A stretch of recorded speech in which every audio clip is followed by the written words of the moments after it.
Hello student, शुरुआत करते हैं आज के डेली वोकैब शो की।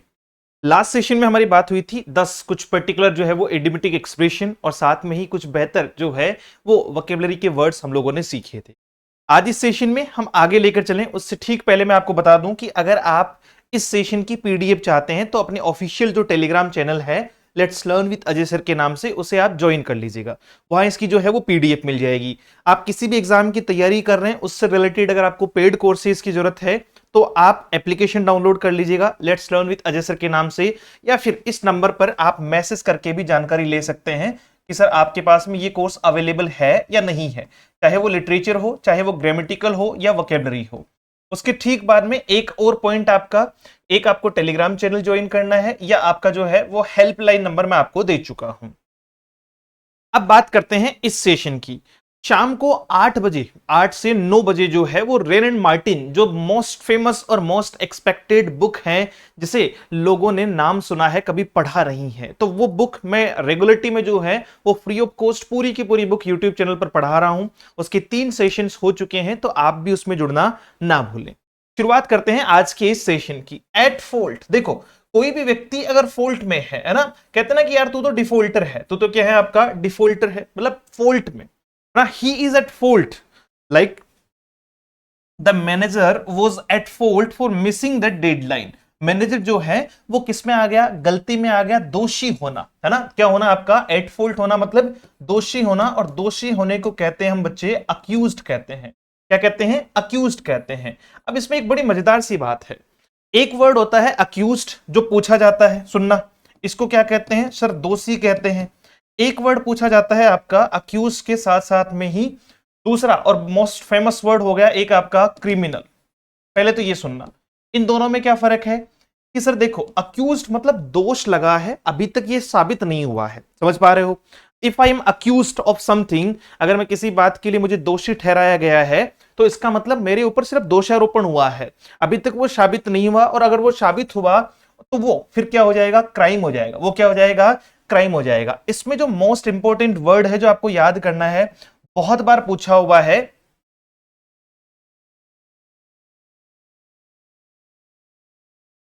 अकम्प्लाइस। अकम्प्लाइस होता है सह अपराधी। क्या होता है, सह अपराधी, बहुत बार पूछा हुआ है। ऐसे पूछेगा वन वर्ड सब्स्टिट्यूशन में आप लोगों को देखकर, आपका partner in crime, partner in crime, someone who helps you to commit a crime, जो आपकी किसी क्राइम में हेल्प करता हो। जैसे मान लीजिए कि मैं किसी की हत्या करने जा रहा हूं, मेरा दोस्त भी मेरे साथ में है, तो वो क्या कहलाएगा, सह अपराधी कहलाएगा, अकम्प्लिस कहलाएगा। ठीक है, ये वर्ड बहुत बार पूछा हुआ है, मोस्ट इंपॉर्टेंट है, याद करना इसको। सह अपराधी कहा जाता है। एक आपका अक्यूज्ड हो गया दोषी, एक हो गया आपका क्रिमिनल जो है वो आपका अपराधी को कहते हैं। क्रिमिनल किसको कहते हैं, अपराधी को कहते हैं। अब इसमें हेल्पर भी जो है वो सहायक को कहा जाता है। हेल्पर भी किसको कहा जाता है, हेल्पर आपका सहायक। और सपोर्टर भी आपका क्या होता है, सपोर्टर भी आपका क्या हो गया, एक तो आपको सपोर्ट करने वाला कि साहब वो मेरे सपोर्टर है, समर्थक जिसको अपन कहते हैं, क्या कहते हैं, समर्थक जिसको अपन कहते हैं। सपोर्टर यूजुअली विचारों का समर्थक होता है। सपोर्टर किसका होता है, विचारों का। जैसे मान लीजिए मेरे कोई विचार हैं, जैसे हम किसी पर्टिकुलर पार्टी को फॉलो करते हैं, राजनीतिक पार्टी को, तो उनकी विचारधारा को हम सपोर्ट करते हैं, इज इट। अच्छा, ये डन है, क्रिमिनल अकम्प्लाइज डन है, अक्यूज डन है। अक्यूज के साथ में एक और बात याद रखनी है हमेशा कि अक्यूज जब जब पूछा जाएगा तो अक्यूज के साथ में जो प्रीपोजिशन है वो फिक्स है, और वो कौन सी है, ऑफ है। इसका क्वेश्चन भी बहुत बार पूछा जाता है। He was accused of crime, he was accused of crime. आ रही बात समझ में। तो अक्यूज के साथ में सर हम एक फिक्स प्रीपोजिशन यूज करते हैं, और वो कौन सी है आपकी, ऑफ। वो कौन सी है आपकी, ऑफ। ये फिक्स प्रीपोजिशन है। चलो तो अब बात करते हैं किसके बारे में, नेक्स्ट वर्ड के बारे में। नेक्स्ट देखो, एट ओड्स। ओड सुना आपने, अच्छा दो बातें आपने सुनी होगी। ओड लिखा है तो मैं ये लिखते ही आपको समझ में आ जाएगा इवन। इवन हम लोग ओड और इवन नंबर भी होते हैं, सम और विषम। सम और आपका जो है वो विषम का होना। सम और विषम का होने का अर्थ क्या है कि एट ओड्स मतलब देखो एक सम चल रहा है आपका 2 4, मतलब मैं अपनी भाषा में समझा रहा हूं आपको, 6 8, फिर मैंने लिख दिया 9 10, तो आप क्या कहोगे कि सर ये तो बहुत ओड लग रहा है, सर ये तो बहुत ओड लग रहा है। कहते हैं कि नहीं कहते हैं कि जैसे कई बार हम जो है वो सेंटेंस में भी इसको यूज करते हैं, कोई चीज हमें पर्टिकुलरली ठीक नहीं लगती है तो हम क्या कहते हैं, यार ये तो बहुत ओड लग रहा है यहाँ पे। इसका मतलब अलग लगना, आपका जो है वो जो फ्रिक्वेंट दिख रहा है, बाकी कुछ दिख रहा है उससे अलग होना। और यहां आपका एट ओड्स क्या होता है, असहमत होना। मतलब आप बाकी सब लोग सहमत हैं और वो क्या है, असहमत हैं, तो वो क्या कहलाएगा, आपका एट ओड्स कहलाएगा। क्या कहलाएगा, एट ओड्स कहलाएगा। अब इसको कहते हैं असहमत होना, मतलब आपका सबसे पहले डिसएग्री, इसको याद करो, डिसएग्री होना। डिसएग्री होता है, डिसएग्री असहमति को कहा जाता है।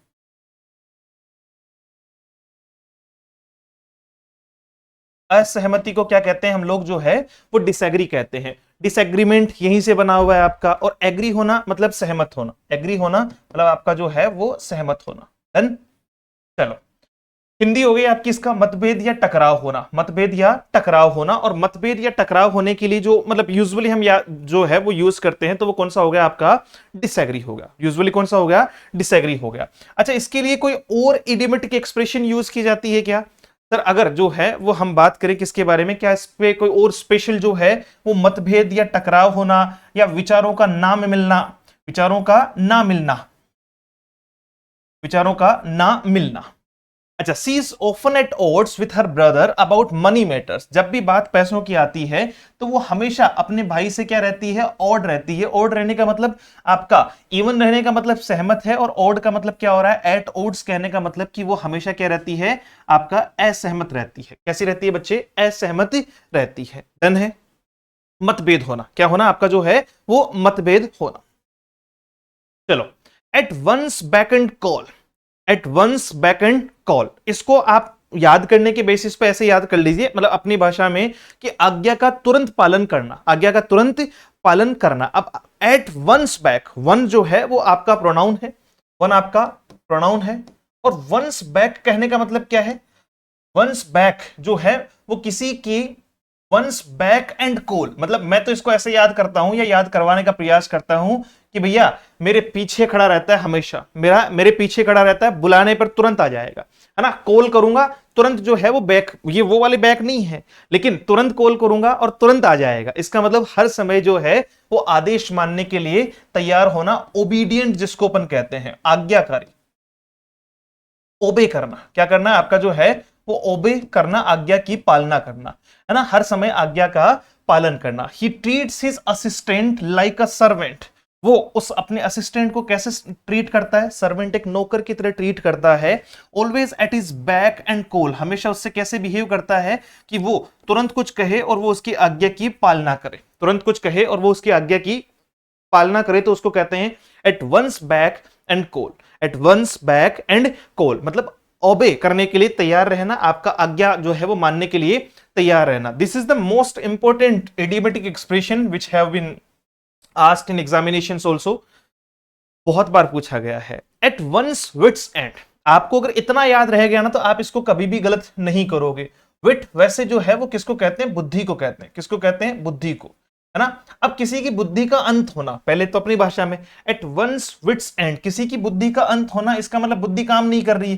कहते ना कि यार मेरी तो बुद्धि काम नहीं कर रही, मेरी तो बुद्धि काम नहीं कर रही है। जैसे मान लो कि कई बार आप जो है वो जाते हैं किसी शॉप पे गए, आपको कुछ खरीदना है, बहुत सारे ऑप्शंस जो है वो उसने निकाल कर आपको दे दिए, तो आप क्या कहते हो, यार मेरी तो बुद्धि काम नहीं करी, कौन सा लूं या कौन सा नहीं लूं। इसका मतलब क्या हुआ, आपका उलझन में होना, परेशानी में होना। अब इसको जो है वो एक तो कहा जाता है कंफ्यूज्ड, क्या कहा जाता है, कंफ्यूज्ड कहा जाता है, या फिर आपका जो है वो परप्लेक्स्ड भी कहा जाता है, परप्लेक्स्ड भी कहा जाता है। क्या कहा जाता है, कंफ्यूज्ड या आपका जो है वो परप्लेक्स्ड होना, यानी आपका ऐसी एक अवस्था, ऐसी एक स्टेट जिसमें आप ये तय नहीं कर पा रहे हैं कि क्या करना है और क्या नहीं करना है, what to do and what not to do. It means you are confused, you are confused. One at one's wits end, परेशान होना या उलझन में होना, बेहद चिंतित और उपायहीन, जिसका कोई उपाय आपको नजर नहीं आता है। I have tried everything to fix the printer, मैंने प्रिंटर को फिक्स करने के लिए, यानी प्रिंटर को फिक्स करने का मतलब प्रिंटर को ठीक करने के लिए जो है वो सारे उपाय कर लिए, सब कुछ करके देख लिया। Now I am at my wits end, now at now I am at my wits end, तो अब मैं क्या हो चुका हूं, परेशान हो चुका हूं, अब मुझे कुछ भी समझ में नहीं आ रहा, I am very confuse, I am very perplexed that what should do, क्या करना चाहिए, इज इट, ये याद रखना, at one's wits end will be called confused. At the end of one's rope, देखो वन मैंने आपको कहा था यूजुअली जो है वो प्रोनाउन के सेंस में यूज करते हैं, at the end of one's rope. अब जिसको मतलब इसका सबसे बढ़िया बात है, इडियम्स में अगर आपको मीनिंग समझ में आ गया ना, तो ये मान लो सब कुछ समझ में आ गया। At the end of one's rope, मान लो किसी के पास रस्सी है, किसी के पास रस्सी है, उसने ऐसे बांध रखी है, यहां से उसने चलना शुरू किया और यहां तक आ गया, तो यहां आते ही इस रस्सी का क्या हो रहा है, अंत हो रहा है। इसका मतलब सर अब आगे कहां जाएंगे, तो at the end of one's rope, किसी की रस्सी का अंत होना। मैं पहले उसका अर्थ बताता हूं जनरली आपके भाव में। इसका मतलब अब कोई ऑप्शन जो है, कोई रास्ता नहीं बचा, नो ऑप्शन अवेलेबल नाउ।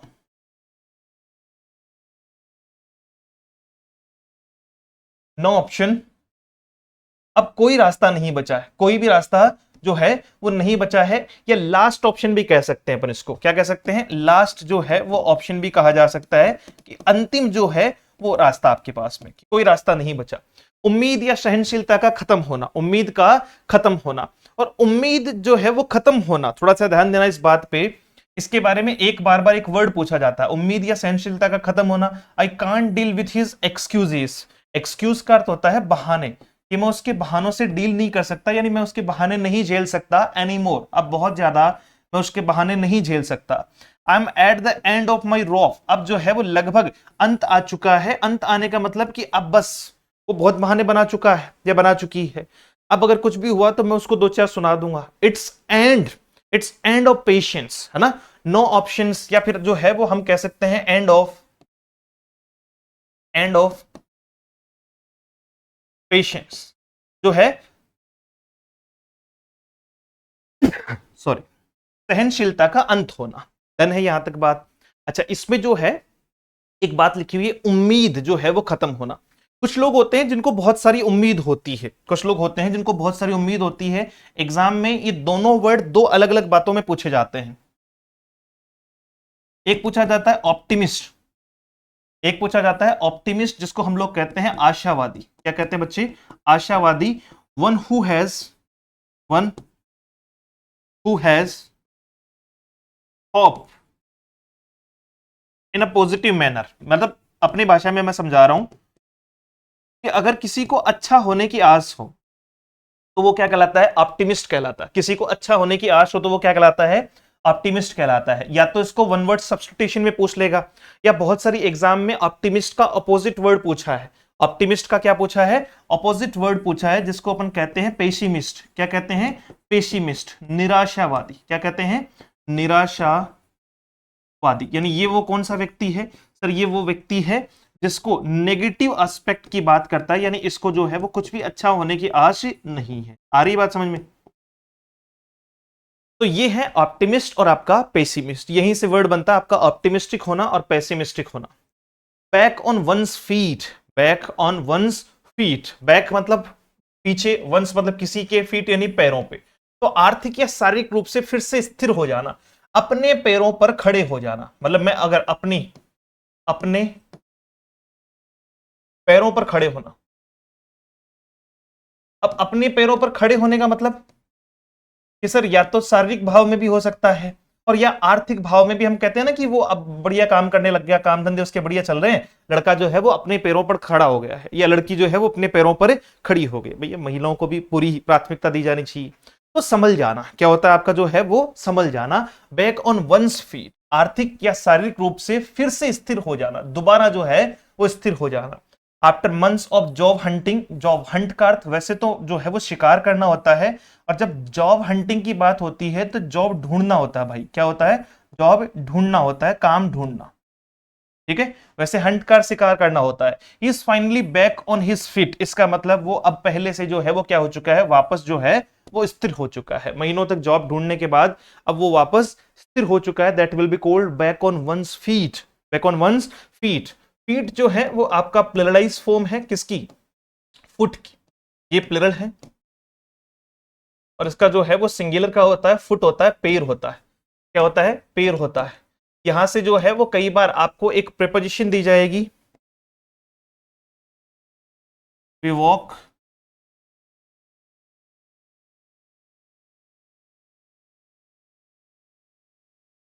अब देखो वी वॉक, प्लैंक और फूट, तो बहुत सारे लोग जो है वो इसमें बाई कर देते हैं, जबकि बाई कहना गलत है। हम अपने पैरों के द्वारा नहीं चलते, हम ऑन फुट चलते हैं। किस पे चलते हैं? ऑन फुट चलते हैं। तो जब भी इसके साथ में बात करें तो प्रीपोजिशन कौन सी आएगी? सर ऑन फुट लिखा जाता है, बाई फुट लिखना जो है वो गलत है। बाई फुट लिखना क्या होगा? गलत होगा कि हम अपने पैरों के द्वारा नहीं चलते हैं, है ना, हम पैरों का यूज करके चलते हैं, वी आर ऑन फुट। आगे देखो back out of, back out of होता है बैकआउट करना। सुना होगा आपने कि यार वो बदल गया, वो जो है वो बदल गया, कहते ना कि मैं बैकआउट कर रहा हूं भाई, मैं क्या कर रहा हूं? बैकआउट कर रहा हूं। इसका मतलब आप जो है वो अब अपनी योजना से या किसी बात से पलट रहे हैं, जो है वो पीछे हट रहे हैं। पलटना जो है वो दूसरा वर्ड है ना। पलटना जो है वो होता है अबाउट टर्न। एक होता है अबाउट टर्न आपका, completely change the statement, completely change the statement, अपने स्टेटमेंट को कंप्लीटली चेंज करना, वो क्या कहलाता है बच्चे? अबाउट टर्न कहलाता है। क्या कहलाता है? अबाउट टर्न कहलाता है, पलटू, बिल्कुल सा। और जब आप बात आप कोई कर रहे हो उससे पीछे हट गए, है ना, जैसे पहले आपने कहा चार दोस्तों ने जो है वो प्लान किया, ये होता ही है, चार पांच दोस्त प्लान करते हैं कि यार वहां चलेंगे, वहां घूम के आएंगे, ऐसी ऐसी योजना है। फिर जब जाने के लिए लगभग डेट पास में आ जाती है, तब एक दोस्त या दो दोस्त ऐसे निकल ही आते हैं जो कहते हैं कि नहीं यार मेरा तो नहीं जाना होगा। इसका मतलब आप उस योजना से जो है वो क्या कर रहे हैं? बैकआउट कर रहे हैं। क्या कर रहे हैं? बैकआउट करना। क्या होता है? बैकआउट। मैं फ्रेजेस भी यूज कर रहा हूं साथ साथ में, ठीक है, दोनों मिक्स कर रहा हूं। अपना वादा या योजना छोड़ देना, ठीक है। तो किसी वचन या योजना से पीछे हटना, किसी वचन या योजना से पीछे हटना, बैकआउट करना। ही प्रॉमिस टू हेल्प, उसने जो है वो हेल्प की प्रॉमिस किया, but he backed out of it at the last minute. लेकिन लास्ट में जो है वो लास्ट मिनट उसने क्या कर लिया? बैकआउट कर लिया, यानी वो उससे पीछे हट गया, वो उससे पीछे हट गया। अब सुनो, back to the drawing board, ये भी बहुत बार पूछा गया है एग्जाम में, है ना। Back to the drawing board, drawing मतलब ड्रॉ करना यानी बनाना, ठीक है। आप कुछ बना रहे हैं, ड्राइंग बोर्ड की आपने शुरुआत की, ड्राइंग बोर्ड की आपने शुरुआत की। जैसे मान लो, एक मैं एग्जाम्पल दे रहा हूं आपको समझना, मैं कोई पेंटिंग बना रहा हूं, ये मैंने एक ड्राइंग बोर्ड लिया और इस पे मैंने पेंटिंग बनाना शुरू की कि चलो मैं इंसान बना देता हूं, ठीक है। और बनाते बनाते पता चला कि इंसान की बजाय कुछ और ही बन गया है, कुछ और ही बन गया है। तो अब मुझे क्या करना होगा? अगर मुझे दोबारा से जो है वो इसको ट्राई करना है, वापस से इसको बनाना है, तो मुझे सीधा सीधा क्या करना होगा? ये लो भैया, या तो मैं दूसरा लूंगा या इसको मिटाऊंगा, दोनों में से एक ही काम होगा। तो वापस कहां आ गए? वहीं आ गए जहां से शुरुआत की थी।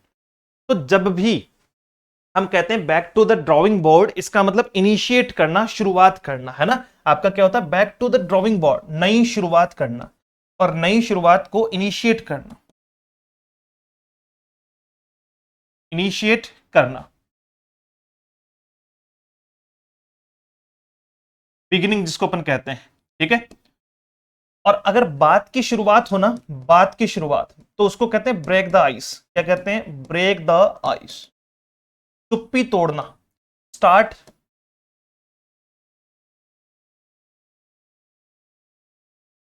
स्टार्ट कॉन्वर्सेशन या स्टार्ट टॉकिंग, बातचीत शुरू करना। जैसे मान लो चार लोग बैठे हुए हैं और चार लोगों में से कोई बात नहीं कर रहा है, so I will break the ice, I will break the ice. कौन शुरू करेगा? मैं शुरू करूंगा। तो ब्रेक द आइस क्या होता है? सर बात को शुरुआत करना, मतलब बातचीत की जो है वो शुरू करना, बात शुरू करना, बात शुरू करना, ये तो होता है ब्रेक द आइस। ये तो क्या होता है आपका? Break the ice. लेकिन back to the drawing board यानी वापस वहीं लौट आए जहां से शुरुआत की है, इसका मतलब अब दोबारा से क्या करना पड़ेगा? रीस्टार्ट, है ना। एक तरीके से एक वर्ड आप जो है वो ये भी देख सकते हो, रीस्टार्ट करना, दोबारा शुरुआत करना, नई शुरुआत करना। और नई शुरुआत के लिए इनिशिएट जो है वो आपका शुरू किया जाता है। और आइडिया डिडंट वर्क, हमारा जो विचार था, हमारा जो प्लान था, उसने वर्क नहीं किया। Let's go back to the drawing board, चलो दोबारा से इस योजना की शुरुआत करते हैं। डन। तो back to the drawing board. एक होता है बैकबोन, है ना, तो ये तो सबको याद होगा। वो कौन सा? एक गाना भी तो है इसका, मैं तेरा ही ब्लड सोनिए है, तू बैकबोन जट दी। इसका मतलब क्या हुआ कि सर यह तो जो है वो मामला कुछ तो है, गहरा है, कि मैं जो है वो मतलब कवि क्या कहना चाहता है, कवि यहां कहना चाहता है कि मैं तेरा ब्लड हूं, ठीक है, यानी तेरे शरीर में हूं, यानी तेरी जो है वो आत्मा में बसा हुआ हूं, कवि की बात कर रहा हूं मैं मेरी बात नहीं कर रहा हूं। और तू मेरी बैकबोन है, इसका मतलब तू मेरी हिम्मत है, मेरा साहस है। अगर तू मेरे साथ खड़ी है तो इसका मतलब मैं जो है वो अपने आप को बेहतर साहसी जो है वो बेहतर फील करवा पाता हूं। तो कहते हैं ना कि वो तो मेरी बैकबोन है। जैसे बहुत सारी जो है वो लड़कियां लिखती है, अपने बायो में लिखती है कि फादर साहब के बारे में लिखती है कई बार कि फादर साहब जो है वो मेरी बैकबोन है, भाई के बारे में लिखती है, हस्बैंड के बारे में लिखती है। तो ये सारी बातें क्या, बैकबोन मतलब रीढ़ की हड्डी के लिए यूज किया जाता है। तो अगर आप मेरी रीढ़ की हड्डी हैं, और मैं तो यही कहूंगा कि मेरे जो साथी हैं, मेरे जो शिक्षक साथी या जो टीचर्स हैं या मेरे जो स्टूडेंट्स हैं, वो सब लोग मेरी बैकबोन, वो सब लोग मेरी बैकबोन है। तो आपका साहस या दृढ़ता के लिए इसको यूज करते हैं। डन। आपका She stood up to the manager. She stood up to the manager, finally showing some backbone, है ना। वो मैनेजर के साथ खड़ी हुई, कहने का अर्थ है मैनेजर को उसने सपोर्ट किया। चलो अब बात करते हैं बैक सीट ड्राइवर। देखा होगा कभी आपने बैक सीट ड्राइवर? अगर आपने नहीं देखा तो फिर आप जो है वो शुरू शुरू में प्रयास करो कि आप, है ना, ये तो लगभग लोगों ने देखा। अनचाही सलाह देने वाले इतने लोग हैं, सलाह मांगो एक मिलेगी हजार, पैसा मांगो हजार मिलेगा एक, और उसके चांसेस भी जो हैं वो 99.99% नहीं है। तो बैक सीट ड्राइवर वो लोग होते हैं, मतलब इसको ऐसे याद कर लो, बैक सीट पीछे की सीट पे। अब जैसे मान लो मैं गाड़ी चला रहा हूं और आप पीछे की सीट पर बैठे हुए हो, और आप पीछे से जो है वो कह रहे हो कि हाँ थोड़ा लेफ्ट काट ले, हाँ हाँ थोड़ा इधर से, हाँ अब आप घुमा घुमा। देखा होगा ना आपने, ऐसे नेता जो है वो पीछे से हाँ हाँ घुमा ले, अरे नहीं नहीं नहीं नहीं टच होगी, कोई दिक्कत नहीं, घुमा ले घुमा ले घुमा ले। तो मन तो ऐसा करता है कि भाई पहले रोकूं, तेरे को सामने खड़ा करूं, समझ रहे हो? क्यों? क्योंकि गाड़ी मेरे हाथ में, स्टीयरिंग मेरे हाथ में, ब्रेक मेरे हाथ में, गियर मेरे हाथ में, सब कुछ जब मेरे हाथ में है तो तुझे पूछ कौन रहा है? तो बार बार टोका टोकी करने वाला या अनचाही सलाह देने वाला, अनवांटेड एडवाइस, है ना, a person who gives a person who gives unwanted advice, ठीक है, जो बिना मांगे सलाह देता हो। दो बातें याद रखना, ये एग्जामिनेशन में जो है वो कंफ्यूजिंग वर्ड में पूछ ली जाती है बच्चे। एक होता है एडवाइस, ठीक है, ये आपका जो है वो क्या है, ये होती है आपकी वर्ब। एडवाइस क्या होती है? वर्ब। इसी की सेकंड फॉर्म बनती है एडवाइज्ड। क्या बनती है? एडवाइज्ड। ये एडवाइस, अनवांटेड एडवाइस। और ADVICE ये होता है आपका नाउन। एडवाइस क्या होता है? नाउन होता है, जिसको हम लोग कहते हैं आपका सलाह, जिसको हम लोग क्या कहते हैं? सलाह। और इसका अर्थ होता है सलाह देना, सलाह देना, ठीक है। तो जो बिना मांगी सलाह दे, जो बिना मांगे सलाह दे, उसे क्या कहा जाता है? याद रखना, एक नाउन है और दूसरा जो है वो आपका वर्ब है। कई बार इसका एरर भी पूछता है, कई बार इसका एरर भी पूछता है। So back seat driver is a person who gives unwanted advice, बिना मांगे सलाह देने वाला। I had driving with him, मुझे उसके साथ जो है वो ड्राइव करने में बिल्कुल भी आनंद नहीं है। He is such a back seat driver. क्यों? क्योंकि वो बिना मांगे बार बार मुझे क्या देता रहता है? सलाह देता रहता है। तो धीरे धीरे करके जो है वो चीजों को आगे लेकर चलेंगे। कल एक फिर से नए सेशन में हम बात करेंगे इसके आगे के जो है वो कुछ इडियोमेटिक एक्सप्रेशंस की। लगातार जुड़े रहें। किसी भी पेड एप्लीकेशन से आपको जो है वो क्लासेस वगैरह ज्वाइन करनी हो तो या तो आप डायरेक्ट एप्लीकेशन से ज्वाइन कर सकते हैं, या आप कोई भी क्वेरी करना चाहते हैं कि सर आपकी क्लासेस कब कब होती है, कौन कौन से बैचेज हैं, तो ये आपके हेल्पलाइन नंबर है 7410928696। इस पर आप मैसेज या कॉल करके पूछ सकते हैं। Thank you so much. Have a great day. See you soon in the next session. Jai Hind.